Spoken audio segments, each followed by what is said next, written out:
शिवसेना उद्धव बाळासाहेब ठाकरे पक्षाच्या वतीने सोलापूरमधील सर्व इलेक्ट्रॉनिक तथा प्रिंट माध्यमांच्या प्रतिनिधींचे मनपूर्वक स्वागत करते। पहिली पत्रकार परिषद होती आहे आपली, इथून पुढे होत राहते, इथून पुढे आपण भेटत राहू, बोलत राहू। मला कल्पना आहे की आपण लोकशाहीचा चौथा खांब म्हणून काम करत आहात आणि आपल्या सगळ्यांनी अत्यंत उत्तम पद्धतीने, म्हणजे तसं सोलापूर फार वेगवेगळ्या अर्थाने महत्त्वाचं आहे। सिद्धरामेश्वराची ही नगरी आहे आणि या सिद्धरामेश्वराच्या नगरीमध्ये आत्ताची एकूण स्थिती बघितली तर 11 विधानसभा, 2 लोकसभा आणि एकूण सर्व पेन्शनर लोकांचं गाव असं म्हणून ज्या गावाचा उल्लेख केला जातो की ज्येष्ठ नागरिकांची संख्या ज्या शहरामध्ये जास्त आहे आणि ज्या शहराच्या स्वतःच्या अशा एक अत्यंत वैभवी इतिहास आहे, त्या वैभवी इतिहासाला अनुसरून आम्ही सध्या, जसं अजय दासरीजींनी सांगितलं, मी जाणीवपूर्वक सगळ्याच पदाधिकाऱ्यांचे, कारण एक दोघांची नावं माहीत आहेत आणि काहींची नावं माहीत नाहीत, त्यामुळे ती नामोल्लेख राहू नये आणि त्यावरून तुम्हाला पुन्हा वेगळा मसाला मिळू नये की ताईंनी याचं नाव घेतलं होतं आणि याचं नाव राहिलं होतं, तसं नको व्हायला, म्हणून मी नामोल्लेख सगळे टाळत आहे। पक्ष एका कठीण काळातनं जात आहे। मला असं वाटतं की सत्तेच्या ठिकाणी तर सगळे लोक असतात, सत्तेच्या ठिकाणी बसणं काही फार विशेष नाही। माझ्या आजी आजोबांचे जेव्हा अनेक प्रसंग सांगते ना, तेव्हा मला एक गोष्ट माझ्या आजीने सांगितलेली फार आठवते। आजी सांगते की महालातला संसार कोणीही करेन, मजा तर तेव्हा आहे जेव्हा झोपडीचा महाल करून दाखवता येईल। सो आम्ही त्यात बिलीव करणारी लोक आहोत आणि मला विश्वास आहे की आत्ता जरी थोडासा कठीण काळ असला, थोडासा, फार नाही, मी एक फार चांगलं, मला जे रूपक आठवतं ते रूपक असं आहे की काही शिष्य स्वागतांकडे येतात आणि त्यांना एकदम घाबरून ते सांगायला लागतात की भगवन काय झाले काय झाले, तर म्हणतात की इकडनं खूप मोठा एक वाघांचा कळप येत आहे, वाघांचा, सगळे वाघच आहेत सगळे। इतक्यात अजून एक इकडनं शिष्य येतोय आणि तोही सांगतोय की भगवन इकडनं खूप मोठा बकऱ्यांचा कळप येत आहे, आता काय करावं, वाघांच्या कळपाच्या पुढे जावं की बकऱ्यांच्या कळपाच्या पुढे जावं? आणि ते शांतपणे उत्तरत आहेत, मला सांग, जो वाघांचा कळप आहे त्याला लीड कोण करते, त्याच्या समोर कोण आहे? म्हटले वाघांचा कळप आहे पण त्याला लीड एक मेंढी करत आहे। बरं, आणि इकडे तो कळप बकऱ्यांचा आहे पण त्याला जे लीड आहे ना ते एक वाघ करत आहे। मग एक काम करा, वाघांचा कळप सोडून द्या, जो बकऱ्यांचा कळप येतोय ना त्याला कसं सामोरं जायचं त्याची युद्धनीती आखा। तात्पर्य काय आहे, लीड कोण करतं हे फार महत्त्वाचं असतं की जो जसा लीड करतो तसा त्याचा समूह त्या पद्धतीचा ॲटिट्यूड ठेवून तो लढत असतो, त्वेषाने लढत असतो। मला बाकीचं काहीच बोलायचं नाही, माझ्यासाठी हे पुरेसं आहे की इथे शिवसैनिक आहेत, माझ्यासाठी हे पुरेसं आहे की इथे कुर्डवाडीमध्ये एका नगर परिषदेमध्ये आमची सत्ता आहे, अर्थात 26 प्रभागाचा असणारं सोलापूर, साधारणतः 102 पर्यंतची नगरसेवकांची संख्या, ज्याच्यामध्ये 87 नगरसेवक हे एक हाती भाजपाचे येतात। ते भाजपाचे कसे येतात हे मी वेगळं सांगायची गरज नाही, कारण लोक भाजपाकडे फार जातात, म्हणजे भाजप फारच लोकाभिमुख राजकारण करणारा पक्ष आहे किंवा फार लोकांची प्रश्न भाजपाला कळतात आणि भाजपकडे गेलो की अगदीच सत्शील वगैरे वृत्तीनं लोक बघतात, असं काहीही नाही।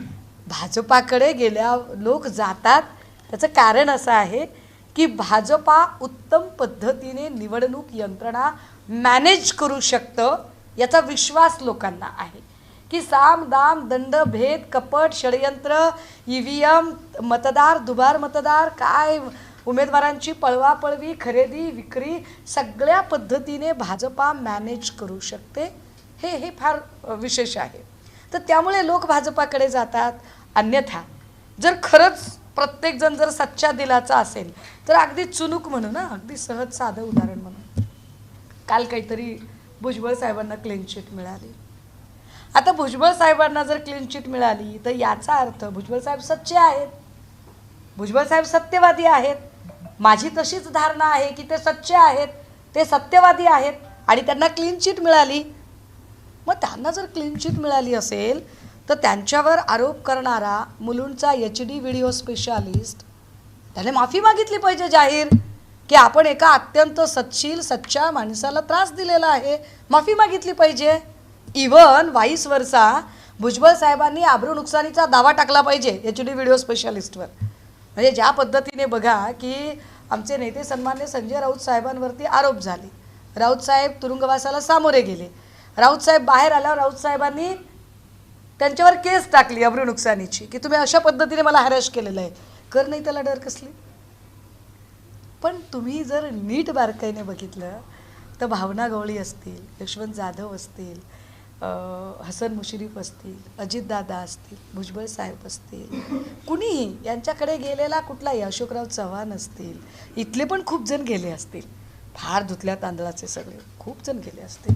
ह्याच्यातल्या कुठल्या माणसाने त्याला क्लीन चिट मिळाल्यानंतर म्हणजे मी निर्दोष आहे हे सिद्ध झालं त्यानंतर असा कोण माईचा लाल आहे, एक राऊत साहेब वगळले तर, की ज्याने भाजपवर आमच्यावर तुम्ही खोटे नाटे आरोप केले म्हणून भाजपवर ज्याने अब्रू नुकसानीचा दावा टाकला असेल बरं. नॉट अ सिंगल एक्झाम्पल,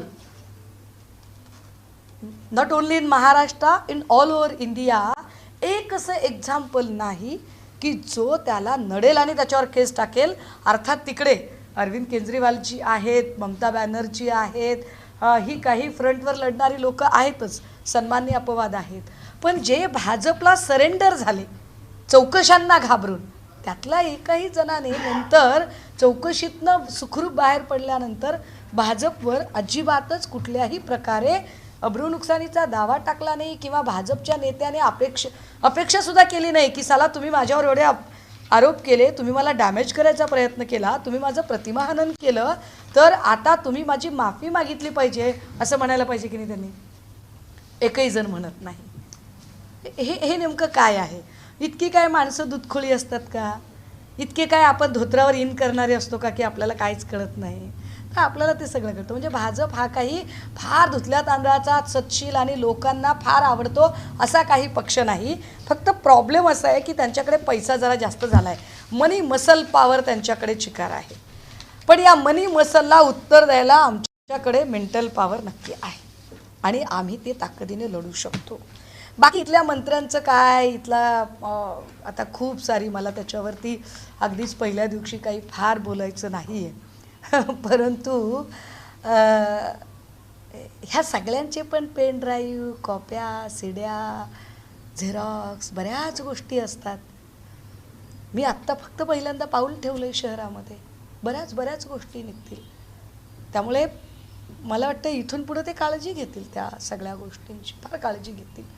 मी सगळ्या पत्रकार महोदयांना, मी फार नम्र माणूस आहे, मी लहान आहे, मी सामान्य आहे, मी काय लय झांकी पँकीवाला माणूस नाही आहे, मी चळवळीतली आहे, मी सडापटिंग चळवळीतला कार्यकर्ता आहे.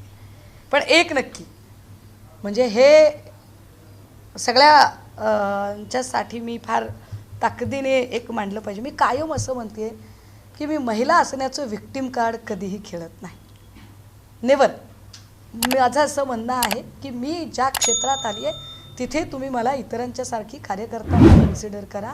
मी महिला आहे, मग मला असलं कुठलंही विक्टिम कार्ड खेळायचं नाही. आणि माझ्यासोबत काम करणाऱ्या सगळ्या सहकाऱ्यांनीसुद्धा, म्हणजे हे आपल्या माध्यमातून त्यांच्यापर्यंत पोचलं पाहिजे की माझ्यासोबत काम करणाऱ्या प्रत्येक सहकार्यालासुद्धा मी सांगू इच्छिते की कृपया बाई समजून अजिबात हलक्यात घ्यायचं नाही, बिलकुलच हलक्यात घेऊ नका. ज्या क्षणी तुम्ही बाई समजून हलक्यात घ्याल थोडीशी अडचण होईल. कारण मी काम करता, मी एरवी तुमच्याशी वावरताना तुमची बहीण, लेक म्हणून खूप सामान्य आणि खूप सहज, सुलभ आणि सहजासहजी तुमच्या सगळ्यांमध्ये मिळून मिसळून वागणाऱ्यांपैकी आहे. पण संघटना म्हणून काम करताना मी तितकीच श्रूड म्हणून काम करणारी आहे. कदाचित म्हणूनच अवघ्या 3 वर्षात जो 60 वर्षामध्ये शिवसेनेत कधीही एखाद्या महिलेला संपर्क प्रमुख पदाची जबाबदारी मिळत नाही, ती जबाबदारी सन्माननीय पक्षप्रमुखांनी टाकली आणि पक्षप्रमुखांनी ती जबाबदारी टाकताना सांगितले की आता तुमचा कस लागणार आहे आणि तुम्हाला you have to prove your सेल्फ. मला आता काम सांगा, दाखवा तुम्ही.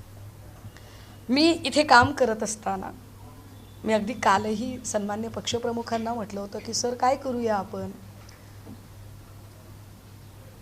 सोलापूरमध्ये जायचं आहे आणि माझा मानस आहे की मला आत्ता जायचं आहे, 1-2 दिवसात जायचं आहे. ते म्हणाले की काय अडचण काय आहे, तर 27 तारखेला फॉर्म काढून घेतले जात आहेत.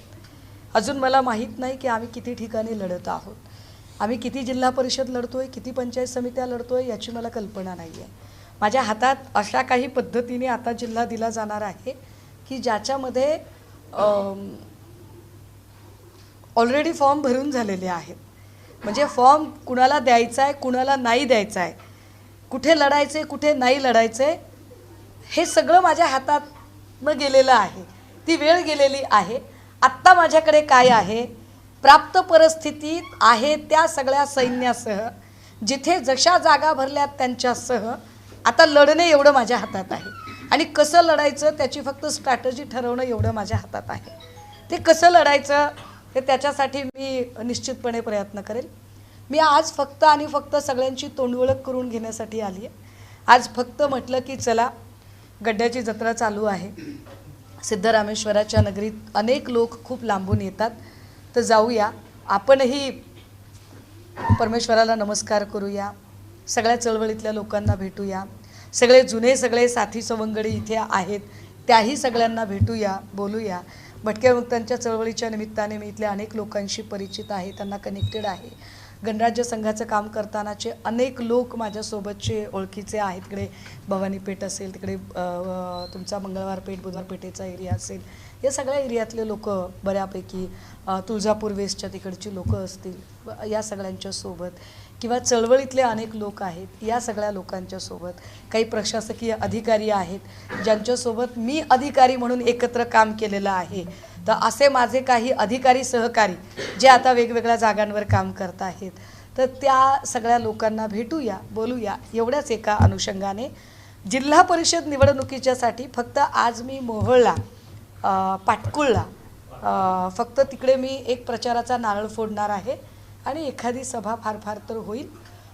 पण मी 2 तारखेपासून ते 7 तारखेपर्यंत पूर्ण वेळ इथल्या सगळ्या तालुक्यांचा एक बैजवार आजचा आढावा घेतल्यानंतर माझा 6 दिवसांचा दौरा मी आखेन आणि त्या पूर्ण काळामध्ये मी पूर्ण वेळ फक्त आणि फक्त सोलापूर जिल्हा आणि इथले तालुके यासाठी माझा फोकस असेल आणि मी त्यासाठी काम करेन.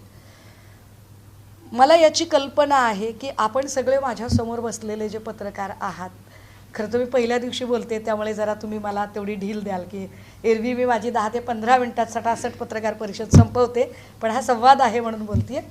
मला कल्पना आहे की आपण सगळ्या वेगवेगळ्या विचार प्रभावांनी प्रभावित असणारे लोक असायला हवं, कारण विविधतेत एकता असणारा आपला देश आहे. त्यामुळे काही डावे असतील, काही उजवे असतील, काही सेंटर टू लेफ्ट असतील, काही सेंटर टू राईट असतील, असे सगळेच लोक तुम्ही आहात. तुम्ही सगळेच माझ्यासाठी परमादरणीय आहात, तुम्ही सगळे माझ्यासाठी प्रातस्मरणीय आहात. मी विश्वास देते की माझ्यासोबतचा कुठलाही सहकारी किंवा तुम्ही सगळे यांच्यापैकी कुणाबद्दलही माझ्याबद्दल कुठलाही आकसभाव आधीही नव्हता, आत्ताही नाही, पुन्हाही नसेल. कारण माझ्या स्वतःच्या मित्रवर्तुळामध्ये अनेक असे लोक आहेत की ज्यांची कदाचित आपण जेव्हा कधी खाजगीत भेटू आणि ती नावं ऐकल्यावर अनेक पत्रकारांना वाटेल, ताई हे पण तुमचे मित्र? तर हो, ते आहेत माझे मित्र, जरी ते वेगळ्या विचाराचे असले तरी. पण त्यांनाही हे माहीत आहे की मी माझी विचारधारा सोडणाऱ्यांपैकी नाही. मी आपल्या माध्यमातून अजून एक गोष्ट फार स्पष्टपणे, कारण आपण पोचवणार आहात अनेक, इथे फक्त पदाधिकारी आहेत आणि आपण पोचवणार आहात अनेक लोकांपर्यंत, म्हणून की मला माहीत नाही आत्तापर्यंत काय झालं काय नाही इथे. पण कृपया ही संघटना आहे, संघटना आई असते. संघटना ज्या केडरमधनं मी आली आहे ते माझं केडर मला असं सांगतं की 2 व्यक्ती एकत्रित आल्या की एक विचार तयार होतो, त्यांना अजून काही लोक भेटली की एक संघटन बनतं. कधी कधी एखाद्या व्यक्तीशी मतभेद होतो. अशा वेळेला व्यक्ती स्वीकारावी, व्यक्ती सोडावी की संघटना सोडावी असा जर कधी प्रश्न निर्माण झाला तर व्यक्तीला सोडून द्यावं आणि संघटनेला धरून राहावं. कधी कधी असं होतं की संघटना की विचार, तर त्यामध्ये विचार हा जास्त महत्त्वाचा असतो. माझ्या संघटनेसाठी माझा विचार काय आहे, तर माझा विचार हा आहे की माझा विचार ठाकरे आहे. माझा विचार जो महाराष्ट्राला, जो इथल्या मराठी माणसाला आणि जो संपूर्ण इथल्या खऱ्या अर्थाने, कारण शिवसेनेने जातीपातीचं राजकारण कधीही केलं नाही. शिवसेनेमध्ये खैरे साहेब असतील किंवा भुजबळ साहेब असतील, नारायण राणे असतील किंवा आढळराव पाटील असतील, आडसूळ असतील, कितीतरी जाती धर्माची लोक आणि ते नेतृत्व शिवसेनेने घडवलेलं आहे.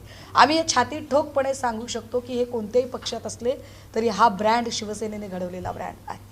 त्यामुळे शिवसेना कधीही जातीपातीच्या राजकारणात जात नाही. मीही कधीही जातीपातीचा चष्मा लावून कुणालाही बघत नाही आणि तसे चष्मे कुणीही कुणाकडे लावून बघू नयेत. इथे माझ्या निदर्शनास आलेलं कुठलंही काम, इथले सगळे प्रशासकीय अधिकारी फार चांगले आहेत अशी माझी धारणा आहे. इथले सगळे जे नवनियुक्त नगरसेवक आणि महापालिका आहे तेही खूप चांगले आहेत अशी माझी धारणा आहे आणि त्यांच्याकडून आम्हाला अपेक्षा आहे की ते शहराच्या बेटरमेंटसाठी काम करतील. आम्ही सभागृहात नाही, पण आम्ही सभागृहात नाही म्हणजे सभागृहावर आमचा वचक नाही. कृपया या भ्रमात एकाही सत्ताधाऱ्याने असू नये. मी सभागृहात जरी नसले, माझी संघटना जरी सभागृहात नसली तरी सभागृहाच्या बाहेरून सभागृहावर वचक ठेवणं याचं कौशल्य मी फार चांगल्या पद्धतीने जाणून आहे आणि गेल्या 3 वर्षात मी सभागृहात नसताना असं एकही अधिवेशन नसेल राज्याचं की ज्या अधिवेशनामध्ये माझ्या नावाने काही वादळं झाली नसतील. त्यामुळे ते काम करण्याचं लीलया कौशल्य आहे. मला कुणीही भेटू शकतो सोलापूरमधला, मला कुणीही बोलू शकतो. त्याच्यासाठी कुठल्याही हर्डल्स पार करायची गरज नाही की ताई बघा असं झालं तसं झालं. आणि माझ्या सगळ्या कार्यकर्त्यांनाही सांगायचं आहे, दादा हो तुमचे कुणाचे काही नाराजी पण असतील, याच्यावर नाराजी त्याच्यावर नाराजी, ती नाराजी तुमची असेल तर एवढं डोक्यातले काढून टाका की कधीही बाजूला कोणी प्रसाद विक्रेता असतो, फुलवाला असतो, पुजारी असतो, अजून कोणीही असू शकेल, आजूबाजूच्या कुठल्याही लोकांना घाबरून आपण पंढरपूर सोडायचं नसतं. आपण पंढरपुरात आलो आहे, आपण पंढरपुरासाठी आहोत आणि त्या पद्धतीने निश्चितपणे आपण काम करू शकू. Session is open. तुम्हाला काही विचारायचं असेल तर विचारू शकता. बार्शीमध्ये नवीन पॅटर्न दिसून येतोय. शिंदे सेना, युबीटी, शिवसेना. तुम्ही तो प्रश्न विचारावा म्हणूनच मी माझ्या चर्चेत घेतला नाही. कालपासून त्याच्यावर फार चर्चा चालू होती आणि मला सोलापूर माहीत नव्हतं. सो मला असं वाटलं की मी माझ्या पक्षप्रमुखांना विचारलं पाहिजे, माझ्या संघटनेला विचारलं पाहिजे की असं काही घडतंय तर त्यावर आपलं स्टँड काय आहे, आपली भूमिका काय आहे. आणि यावर माझ्या पक्षाची भूमिका मी स्पष्ट केली पाहिजे की बार्शीचा निर्णय हा बार्शीच्या आमदारांनी त्यांच्या स्वविवेकाला अनुसरून घेतलेला निर्णय आहे. हा निर्णय संघटनेचा निर्णय नाही. हे फार स्पष्टपणे, अत्यंत जबाबदारीने आणि गांभीर्याने नोंदवलं पाहिजे की बार्शीचा निर्णय हा बार्शीच्या आमदारांनी त्यांच्या स्वविवेकाला अनुसरून त्यांना जी काही स्थानिकची गणितं वाटली त्या गणितांना अनुसरून घेतलेला आहे. यावर काय पुढे, कारण तुमचा पुढचा प्रश्न काय येणार तेही मला माहिती आहे, तर यावर पुढची काय स्टेप असेल काय नाही, तर मला वाटतं त्या संदर्भाने मी पक्षप्रमुखांशी काल बोलले आणि पक्षप्रमुखांनी मला सांगितलं की मी त्यांना स्वतंत्रपणे बोलणार आहे आणि ते त्यांच्याशी बोलतील. कदाचित उशिरा रात्री जर त्यांचं बोलणं झालं असेल तर मला कल्पना नाही अजून, ठीक आहे. परंतु जेवढी माझी माहिती आहे आणि जेवढी मला ज्ञात असणाऱ्या ज्या गोष्टी आहेत त्यानुसार आम्ही एकटे लढतोय. आम्ही आमच्यासोबत जो भाजपला ताकदीने विरोध करण्यासाठी लढत आहे, होय आम्ही त्या सगळ्यांच्या सोबत आहोत. माझ्यासाठी हे महत्त्वाचं आहे की हिंदू हृदय सम्राट बाळासाहेब ठाकरेंचं हे जन्मशताब्दी वर्ष आहे आणि या जन्मशताब्दी वर्षाच्या अगदी सुरुवातीला सन्माननीय पक्षप्रमुखांनी षण्मुखानंद हॉल येथून जे स्पष्टपणे सांगितलं आहे की जीव गेला तरी 72, पण मी अशा दोघांचा गुलाम होणार नाही. ते वाक्य आमच्यासाठी फार महत्त्वाचं आहे आणि त्या वाक्याला प्रमाण मानून आम्ही महाराष्ट्रात आणि इथं या जिल्ह्यातसुद्धा काम करणार आहोत. जसं मी म्हटलं की नगर परिषदेला काय झालं, महापालिकेला काय झालं, तेव्हा मी नव्हतेच. आणि आत्ता जिल्हा परिषद पंचायत समितींच्या निवडणुकांमध्ये अर्ज भरणं, युत्या आघाड्या याही सगळ्या बोलाचालींच्यासाठी मी नव्हते. पण इथून पुढे कसं लढायचं ते 7 दिवस माझ्या हातात आहेत. मी माझ्या परीनं प्रयत्न करेल, तुमच्या सगळ्यांची साथ मागेल की या 7 दिवसात मला काही करता येतं का. परंतु बार्शीची युती ही आमची युती नाही. ताई सांगितलं की 2 तारखेला तुम्ही जिल्ह्याचा दौरा करणार आहे झेडपी अनुषंगाने. मग बार्शी तालुक्यात जाणार आणि तिथे शिवसेना UBT जी युती झाली त्यांचा प्रचार करणार. मी आत्ता जर म्हटलंय की मला कुठे कुठे माझे उमेदवार आहेत ते मला चेक करायचे आहेत. मी आपली ही पत्रकारांचा संवाद झाला की माध्यमांशी बोलून झालं की मी माझ्या संघटनेशी एकदा बोलणार आहे. संघटनेला बोलताना मी त्या सगळ्या बैजवार याद्या सगळ्यांकडून मागवलेल्या आहेत. या याद्या मी समजून घेईन. माझ्या माहितीप्रमाणे आम्ही सांगोल्यात चांगल्या सायझेबल जागा लढत आहोत. आम्ही कुर्डुवाडीत पण चांगल्या जागा त्या सगळ्या म्हणजे करमाळा, माढा, सांगोला या भागात आम्ही चांगल्या जागा लढत आहोत. तर त्या सगळ्या जागांचा मी जरा आढावा घेते आणि प्रायोरिटीने जरा माझं तिकडे पण लक्ष असणार आहे. राहिला प्रश्न बार्शीचा, तर मला असं वाटतं की बार्शीला आमदार आहेत आणि आमदार लढतील. गरज वाटली आणि पक्षप्रमुखांचे माझं जसं म्हटलं की माझं बोलणं अजून झालेलं नाही, तर तेव्हा ठरवू आम्ही. तुमच्या निवेदनामध्ये असं म्हटलात की पेनड्राईव्ह, कॉपी, सीड्या माझ्याकडे आहेत. मुख्यत्वे सोलापूरमधील कुठल्या नेते किंवा मंत्री असतील त्यांच्या तुमच्याकडे तशा? दादा, शाळेचा पहिला दिवस आहे. शाळेच्या पहिल्या दिवसात फक्त पुस्तकाला कव्हरं टाकायची असतात. आता कव्हरांना टायटल द्यायची आहेत. त्याच्यानंतर होमवर्क, असाइनमेंट चिक्कार आहे आपल्याकडे. कशाला काळजी करताय? लय आहे आपल्याकडे. भाजपवाल्यांचं काही सांगता येत नाही, ते कुणाशी युती करतील. रायगडमध्ये मात्र आम्ही स्वतंत्र लढतोय. आता शिंदे गटाला सुद्धा भाजपवर विश्वास नाही, अशी परिस्थिती निर्माण झाली आहे का? एक लक्षात घ्या. भाजपा वापरते आणि फेकून देते हे तर सगळ्यांना ज्ञात आहे. मागच्या 2-2.5 वर्षात भाजपाने ज्या पद्धतीने एका पाठोपाठ एक शिंदे किंवा दादा या दोघांचीही वेगवेगळी प्रकरणं बाहेर काढायला सुरुवात केली.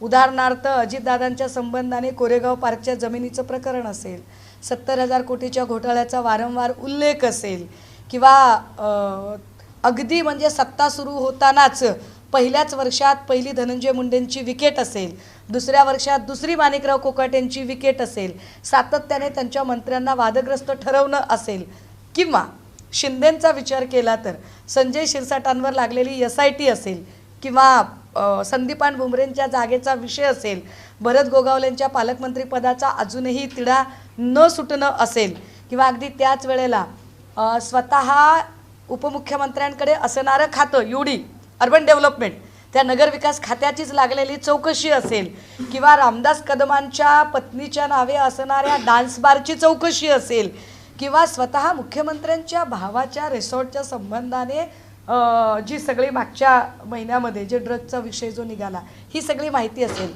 एका पाठोपाठ एक शिंदे आणि अजितदादा याच लोकांची सगळी प्रकरणं कशी बाहेर येतात, याचा अर्थ भाजपा धुतल्या तांदळाची आहे का? तर असं अजिबात नाही. मुळात अमित शहांनी जे सांगितलं की हम 100% भाजपा की ओर बढ़ रहे हैं और 2029 में हम किसी की भी बैसाखियों की हमें ज़रूरत नहीं पड़ेगी, इस तरह से आस्ते कदम हम चल रहे हैं. तर ती त्या दिशेने ते वाटचाल करत आहेत. त्यांना दर्प तसा खूप होता, पण मुंबईकरांनी त्यांचा दर्प पाक चक्काचूर केलेला आहे त्याचा. आणि त्यांना पुन्हा एकदा कितीही नाही म्हटलं तरी कुबड्यांची गरज पडणारच आहे. तुम्ही आता म्हटले की भाजपवर साम दंडभेद आहे आणि निवडणुकीचं तंत्र त्यांनी अवगत करते, पण तुमचे शिवसैनिक जे 3 जिल्हा प्रमुख सोडून गेलेत दुसऱ्या पक्षात, त्यांचं असं म्हणणं होतं की वरिष्ठ कधी इकडे सोलापूरला फिरकले नाही, कधी उद्धव साहेब नाही, संजय राऊत नाही, काय नाही, मग कशासाठी लढायचं आपण? वरणच आपल्याला काय मिळत नाही बळत. ऐका मुळात त्याच प्रश्नाला अनुसरून सरळ बंडखोरी केली. कोणी बंडखोरी केली?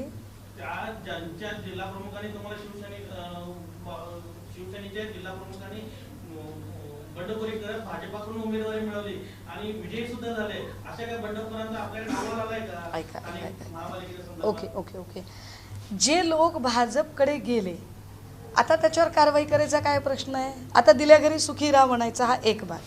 दुसरं असं की तो गेलाय आणि तो तिथून उंटावरून शेळ्या हाकणार आणि त्याच्या बोलण्यावर आम्ही रिॲक्ट व्हायचं, म्हणजे तो लईच मोठा तिस्मार खान होईल. ठीक आहे, आता मी त्याला जोडून अजून एक सांगितलं पाहिजे की सोलापूरमध्ये कोण कोण आलं. सोलापूरमध्ये सन्माननीय नेते संजय राऊत साहेब आले नाही असं नाही. सोलापूरमध्ये मी स्वतः महाप्रबोधनच्या 2 सभा घेतल्या. ज्या बदमाशाचं नाव तुम्ही घेतलंत ना त्यानेच स्टेज टाकला होता आणि त्याच्या गावात टाकला होता आणि मोहोळमध्ये जाऊन मी सभा घेतली होती. म्हणजे त्याला हे सांगा बरं का की प्रश्न विचारला होता पण असं उत्तर दिलंय म्हणून. त्याच्यानंतर या हुतात्मा स्मृती मंदिरात मी स्वतः महाप्रबोधनची सभा घेतली. मीच होते सांगोल्यामध्ये शहाजी बापू पाटलांच्या एरियामध्ये जाऊन सभा घेऊन इलाका तुम्हारा धमाका हमारा म्हणणारे मी केलं ते. त्यामुळे आमचं इकडे लक्ष नाही असं नाही. आणि जिल्हा प्रमुख याच्यासाठीच नेमलेले असतात की जेव्हा एका व्यक्तीला एकाच वेळेला, उद्धव साहेब म्हणजे बागेश्वर बाबा नाहीत एकाच वेळेला 4 ठिकाणी दिसायला, तर त्यांचा प्रतिनिधी त्यांनी नेमलेला असतो वेगवेगळ्या जिल्ह्यांमध्ये. त्या प्रतिनिधीची जबाबदारी असते की त्याने जिल्ह्याकडे पूर्ण लक्ष दिलं पाहिजे. तो प्रतिनिधी जर ती जबाबदारी पूर्ण करत नसेल तर अगदी इथून पुढे सुद्धा फ्रॉम धिस डे तो प्रतिनिधी जर ती जबाबदारी पूर्ण करत नसेल तर त्याच्या संबंधाने काय निर्णय घ्यायचे त्याची सुरुवात मी आजपासून करेन. ओके. आणि सोलापूरकडे कुणाचंही दुर्लक्ष झालं नाही. इथे पंढरपूरला आम्ही असंख्य वेळा आलो आहे, इथे सांगोल्यात आलो आहे, आम्ही सोलापुरात आलो आहे, आम्ही मोहोळमध्ये आलो आहे, माडा करमाळ्यात आहो. माझं तर पक्ष सोडा, धैर्यशील मोहिते पाटील यांच्यासाठी सभा द्यायला मी आली. मला वाटते की ही सगळी जर माहिती आपण घेतली तर आपला हा आरोप अगदीच खोटा ठरेल. हां, एक नक्की आहे की भाजपाकडे जो पैसा आहे की नाही, वेगवेगळ्या ठिकाणाहून जमा केलेला जो पैसा आहे आणि जो ईडीला अजिबात दिसत नाही. हे ईडीच्या चष्म्याचा नंबरच वेगळा आहे की त्यांना त्यांच्या जवळ असणारी भाजपा त्यांना जवळचं दिसत नाही ईडीला. तर त्यांना दिसत नाही आहे भाजपकडचा पैसा, त्यांना बाकीच्यांकडचा पैसा दिसतोय. तर तो पैसा जरा जास्त जोर करतो. का तुम्हाला शिवसेनेचं काम दिसत नाही? तर त्याचं साधं गणित आहे. ज्या तुलनेमध्ये भाजपा त्यांचा आर्थिक जोर दाखवत जाहिराती आणि या सगळ्या गोष्टी करते त्यामुळे कदाचित तो गवगवा, तो प्रपोगंडा जास्त असतो. आम्ही त्या जाहिरातीच्या तुलनेत जरा कमी पडतोय का? तर होय, आम्ही कमी पडतोय, निश्चितपणे कमी पडतोय. पण याचा अर्थ आमच्या निष्ठा कमी पडतात का? अजिबात नाही.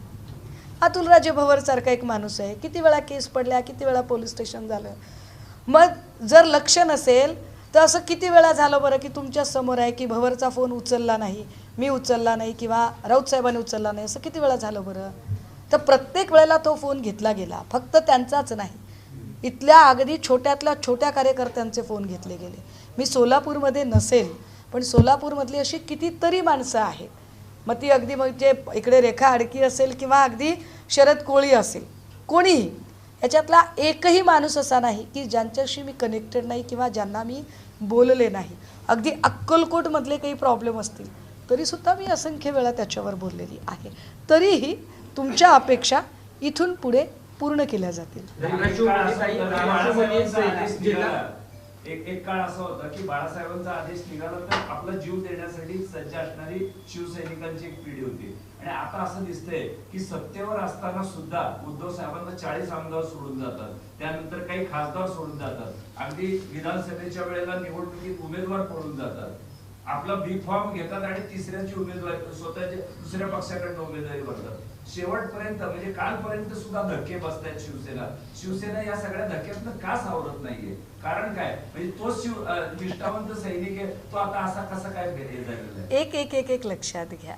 असं नाही की बाळासाहेबांच्या काळामध्ये बंड झाली नाही किंवा बाळासाहेबांच्या काळात कधी कुणी गेलंच नाही. नारायण राणे किंवा भुजबळ यांच्यासारखी माणसं बाळासाहेबांच्या काळातच गेली होती की. त्यामुळे जाणाऱ्याला काय कधी सांगता येत नाही, तो तो तो कसा रिॲक्ट करेल, जाणारा काय पद्धतीने विचार करेल, तो काही मुद्दा असू शकत नाही. पण बातम्या ज्या केल्या जातात ना, की अमुक एक गेला धक्का, तमुक एक गेला धक्का, तर खरंच तो धक्का असतो का? अहो मला सांगा, मुंबईतले तब्बल 56 नगरसेवक निघून गेले, 56 नगरसेवक, सगळे आमदार निघून गेले होते. राखेतनं हा पक्ष उभा राहिला, नवं चिन्ह घेऊन उभा राहिला. लोक म्हणाले की अहो नाही, अमुक एक चिन्ह फार लोकांच्या अगदी म्हणजे मनी मानसी ठसलेलं आहे, तरीसुद्धा एक नवं चिन्ह घेऊन आम्ही उभे राहिलो आणि नवं चिन्ह घेऊन आम्ही लोकसभेला 9 खासदार, विधानसभेला 20 आमदार आणि देशातली नव्हे आशिया खंडातली सगळ्यात मोठी महापालिका, त्या महापालिकेत तब्बल 65 नगरसेवक निवडून आणू शकलो. 22 वर्षा ज्यांच्याकडे चिक्कार पैसे आहेत त्यांना फक्त 4 संख्या जास्तीच्या मिळाल्या. त्यावरनं एक गोष्ट आपण सगळेजण आपल्या लक्षात आली असेल की हे लोक जे आहेत ही नेते चोरणारी माणसं. शिवसेना नेते घडवणारा ब्रँड आहे. एक जाणकार शेतकरी जो असतो त्या शेतकऱ्याचा एक धर्म असतो, पाऊस पडो न पडो त्याने पेरलं पाहिजे, त्याने पेरलं पाहिजे. तसा शिवसेनेचा एक धर्म आहे. सत्ता येईल सत्ता जाईल, पण शिवसेना लढत राहील. 20% राजकारण 80% समाजकारण शिवसेना करत राहील आणि आम्ही त्या पद्धतीने काम करत राहू आणि करून दाखवू. नाही, विधानसभेला यश दिसलं नाही आणि आता महापालिकेला मुंबई वगळता तसं यश नाही ताई.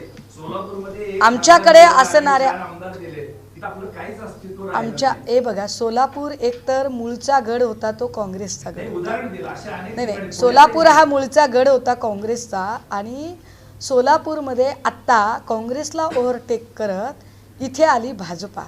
याचा अर्थ असा आहे का की गोरेंचं नेतृत्व फार सोलापूरकरांनी मान्य केलं आहे? गोरेंनी तरी म्हणावं की गोरेंनी म्हणावं एकदा की सोलापूरमधलं एक ना एक मत फक्त आणि फक्त जयकुमार गोरेला बघून दिलं, मानलं आपण? नाही म्हणू शकणार, नाही म्हणू शकणार. तो एकूण भाजपचा करिश्मा, भाजपच्या कूटनीती, षडयंत्र आणि कपट कारस्थानाचा करिश्मा. त्याच्यात जयकुमार गोरेंचं काही स्वतःचं असं क्रेडिट नाही आहे. त्यामुळे आमची अडचण काय आहे की आम्ही कपट कारस्थान करायला फार कमी पडतो राजे. शिवसेना कसं ओपन किचन आहे, जे शिजतं ते दिसतं. आम्हाला असं कपटी कारस्थान करता येत नाही, तो आमचा प्रॉब्लेम आहे. पण शिकू कदाचित सोलापूरमध्ये आलोय तर. ताई, गुलाबराव पाटील असं म्हणतायत की मतदानाच्या दिवशी जो आहे तो मतदार हा राजा असतो आणि घटनेनं प्रत्येकाला एकाच मताचा अधिकार दिलेला आहे. तो बरे टाटांना असेल, तसंच हेमा मालिनीला पण प्रश्न काय आहे? एकाच मताचा अधिकार दिलेला आहे. तिथल्या जिल्हाध्यक्षांना उद्देशून असं म्हणतायत की तुमची बायको देखील हेमा मालिनीचं आहे असं समजा. मला ना खरंच माझी डिग्निटी राखावीशी वाटते कधी कधी की आपण नाही तेवढ्या खाली जावं म्हणून. बख्श दिया. चला. इम्तियाज जलील असं म्हणतात की महाराष्ट्र हिरवा करू, त्यावरती नवनीत राणा असं म्हणतात की ह्याच्या 7 पिढ्या गेल्या तरी महाराष्ट्र हिरवा होणार नाही. इम्तियाज भाईंबद्दल व्यक्तिशः मला आदर आहे, व्यक्ती म्हणून खूप आदर आहे. परंतु आत्ता जे काही त्यांचं चाललंय ना, इकडून एकाने बोलायचं तिकडून एकाने बोलायचं, यात खरंच मला अजिबात एकही शब्द बोलायची इच्छा नाही आहे. कारण जेव्हा एक स्क्रिप्टेड गेम चालू असतो, ॲप डाउनलोड करतो ना आपण, तर ॲप डाउनलोड केल्यावर आपल्याला माहिती असतं की त्याच्या स्टेप कशा असणार आहेत, फर्स्ट स्टेप काय, सेकंड स्टेप काय, थर्ड स्टेप काय. तर त्या स्क्रिप्टेड गेममध्ये मला जाण्यात काहीही इंटरेस्ट नाही. नुरा कुस्ती आहे, खेळली पाहिजे भाजपने. फक्त भाजपने ती नुरा कुस्ती खेळताना अचलपूर अमरावतीमध्ये जी काही युती केली आत्ता MIM सोबतची, ते नेमकं काय आहे त्यांना एकदा विचारलं पाहिजे. की भाजपचा जो एकूण झेंडा आहे, वर भगवा आणि खाली हिरवा, तो हिरवा रंग म्हणजे ते MIM आहे का? की भाजपचं जे वरचं भगवं कमळ आहे त्याचा जो हिरवा देठ आहे, तो हिरवा देठ म्हणजे MIM आहे? एकदा त्यांना धाराशिवमध्ये एडपीच्या इलेक्शन चालू हा? आहे. बोला. मुंबईमध्ये राज ठाकरेंऐवजी जर उद्धव ठाकरे साहेबांनी जर काँग्रेस बरोबर युती केली असती तर अधिक फायदा झाला असता.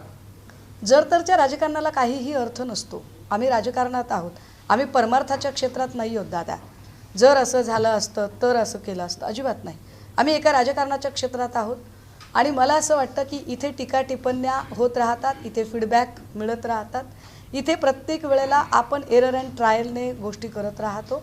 मात्र आत्ता ह्या जन्मशताब्दी वर्षामध्ये जन्मशताब्दीच्या दिवशी जेव्हा 2 ठाकरे एकत्रित येतात तेव्हा हे चित्र तमाम महाराष्ट्राच्यासाठी सुखकर असतं, एवढं नक्की. धाराशिव जिल्ह्यात झेडपीचे इलेक्शन आहेत, मात्र तिथं कुठेतरी भाजपने शिवसेना शिंदेची जी पक्ष आहे तो हायजॅक केलेलं चित्र पाहायला मिळतंय. मला ऐका ना, भाजप आणि शिवसेनेला त्यांचे प्रवक्ते आहेत. मी का त्यांच्यासाठी प्रवक्तेपणा करू? मी माझ्या पक्षाची प्रवक्ता आहे. मला माझ्या पक्षाचे प्रश्न विचारा, सोलापूरचे प्रश्न विचारा, त्यांचं काय चाललंय त्याच्यावर मी कशासाठी सांगू?